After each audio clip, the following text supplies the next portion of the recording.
Today we are going to explore some pristine lake on the Kauri Coast. You okay, Laura? Also, Laura is a coffee table today. What is this joke? It's not even funny.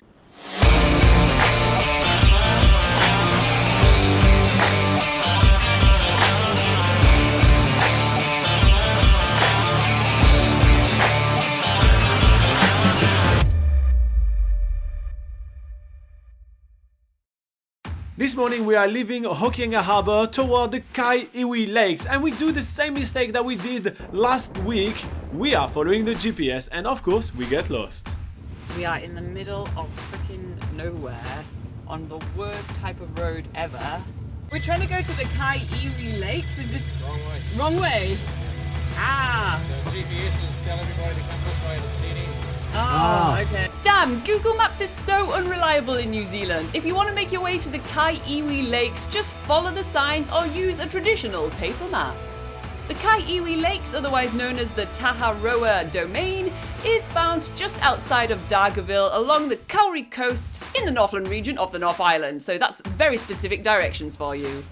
For the locals, the Kai Iwi Lakes is a place to come and do recreational water sports like windsurfing and kayaking and stand-up paddleboarding, but that's all if you have your own equipment. If you don't have your own equipment, like us, there's loads of different walks to do around the area, so that's exactly what we're doing.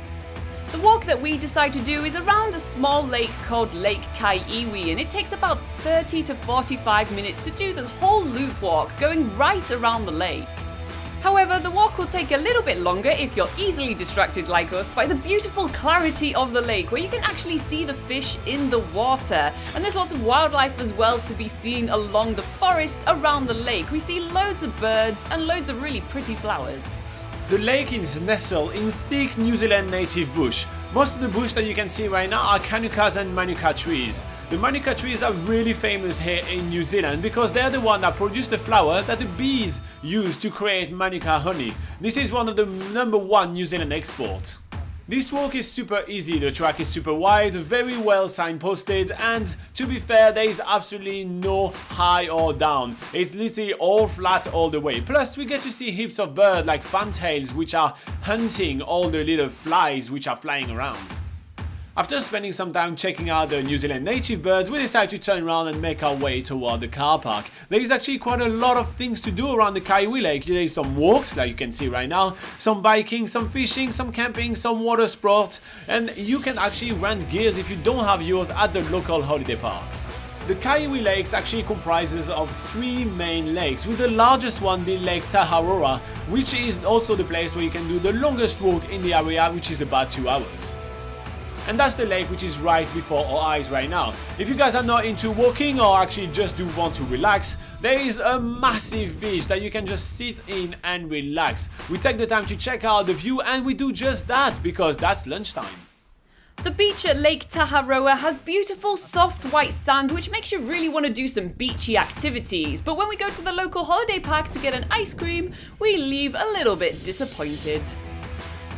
Why are you not eating ice cream? So,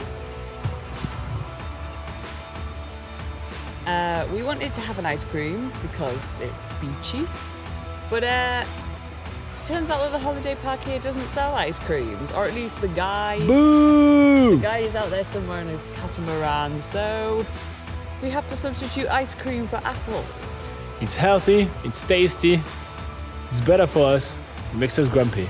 Although they call Northland the winterless north, it looks like the sun has gone and the rain is coming, and they say in New Zealand that there's 4 seasons in a day, and that's a good reason for us to leave as the rain starts to pour down and we move on to our next destination. We got to enjoy the beach on the lake, we got to enjoy the hike around another lake, but now it's time to find our accommodation for tonight. We're now driving to the Kauri Coast Top 10 holiday park, where we're going to be staying for the evening in the Kauri Coast. I can't believe New Zealand's biggest gap year is almost finished. Oh my god, it was epic! Laura, can we go travel again? One day, Kiwi, one day. I want to go on the road again. Can we just rest for a little bit before we start our next trip?